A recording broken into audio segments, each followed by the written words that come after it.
Hello guys, welcome back to my channel. Ado mayam ngasi mukbang oina tawrage. Matese chicken curry ni. Ado chicken curry adagi sigana red chili khara leire. Sigi chikto mi. Duga sigana tilhauga thabiga dum salad oina bane. Salad oina chana ba. To mayam doi hejik cha bau jarage. So mayam jing bisi.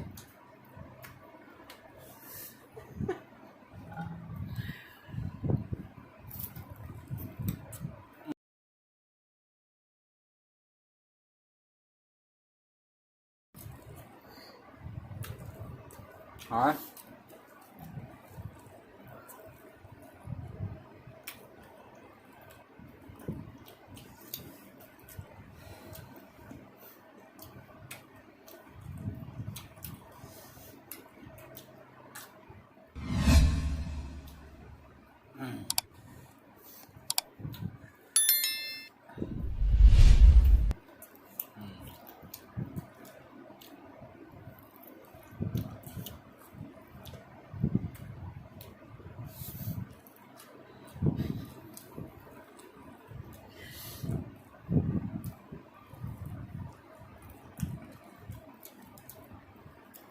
Bagi video saya itu nambah talya ba chaba ko wai ba dona di lahan lagi bagi video saya hap tana lai bani yung ngasi di sum lockdown ko ibane mapan na di video mapam chatna nam ga ba do ya da bani na sum mana bagi se khara taw na ab jara ke video sa sum chakom je khara chaw na hukke video nam bai ni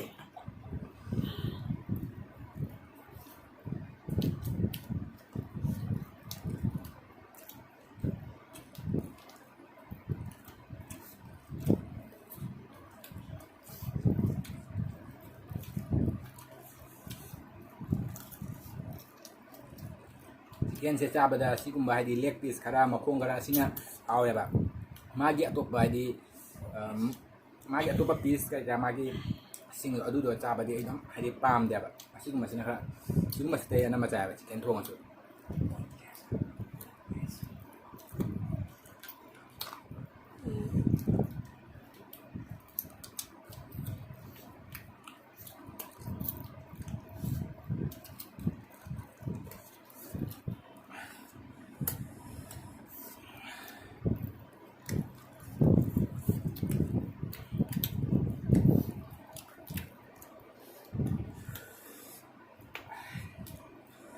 Alright.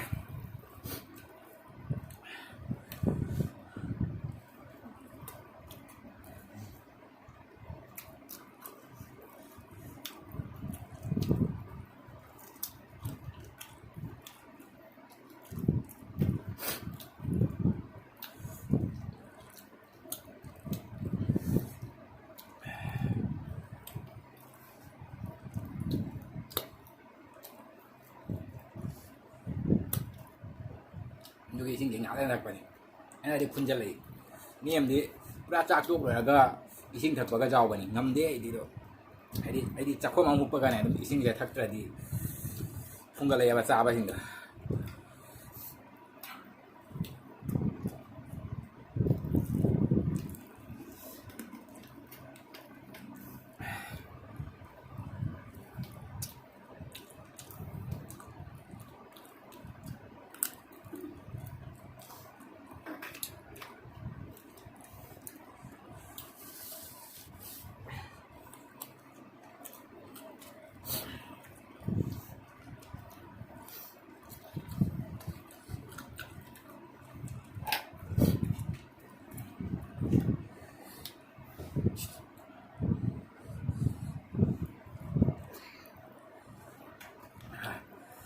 một cái thái một cái thái một cái dằm hấp chân gà bạn như một cái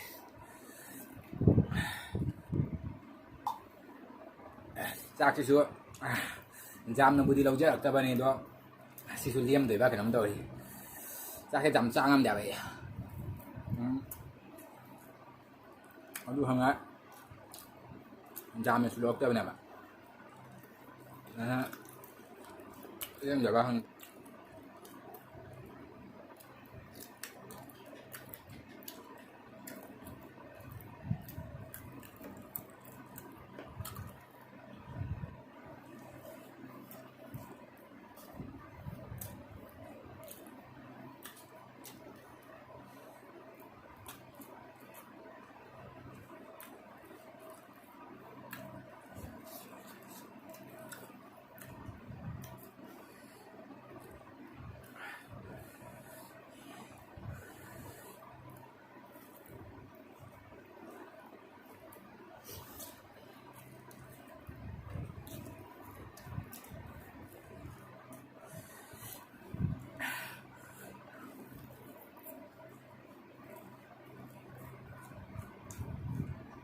ꯎꯪꯉꯦ ꯃꯣꯔꯣꯛꯀ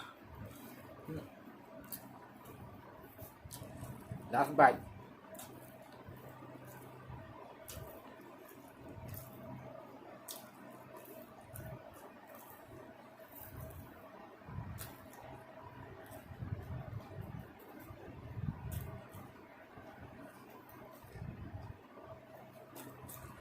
ꯆꯥꯕꯁꯨ ꯂꯣꯏꯖꯔꯦ ꯑꯗꯨꯅ ꯉꯁꯤꯒꯤꯗꯤ ꯃꯌꯥꯝ ꯚꯤꯗꯤꯑꯣꯁꯦ ꯃꯇꯥꯡ ꯑꯁꯤꯒ ꯂꯣꯏꯁꯤꯜꯂꯒꯦ ꯑꯗꯣ ꯃꯌꯥꯝ ꯀꯩꯒꯨꯝꯕ ꯚꯤꯗꯤꯑꯣꯁꯦ ꯅꯨꯡꯉꯥꯏꯕꯤꯕ ꯂꯩꯔꯒꯗꯤ ꯚꯤꯗꯤꯑꯣꯁꯤꯕꯨ ꯂꯥꯏꯛ ꯇꯧꯕꯤꯔꯝꯃꯨ ꯀꯣꯃꯦꯟ ꯇꯧꯕꯤꯔꯝꯃꯨ ꯁꯤꯌꯔ ꯇꯧꯕꯤꯔꯝꯃꯨ ꯑꯗꯨꯒ ꯑꯅꯧꯕ ꯆꯪꯉꯛꯄ ꯀꯥꯡꯕꯨꯁꯤꯡꯅ ꯍꯥꯏꯗꯤ ꯆꯦꯅꯦꯜꯁꯦ ꯁꯕꯁꯀ꯭ꯔꯥꯏꯕ ꯇꯧꯕꯤꯗꯕ ꯂꯩꯔꯗꯤ ꯆꯦꯅꯦꯜꯁꯤꯕꯨ ꯁꯕꯁꯀ꯭ꯔꯥꯏꯕꯁꯨ ꯇꯧꯕꯤꯔꯝꯃꯨ ꯁꯣ ꯃꯌꯥꯝ ꯃꯊꯪꯒꯤ ꯚꯤꯗꯤꯑꯣꯗ ꯑꯃꯨꯛ ꯐꯪꯅꯔꯦ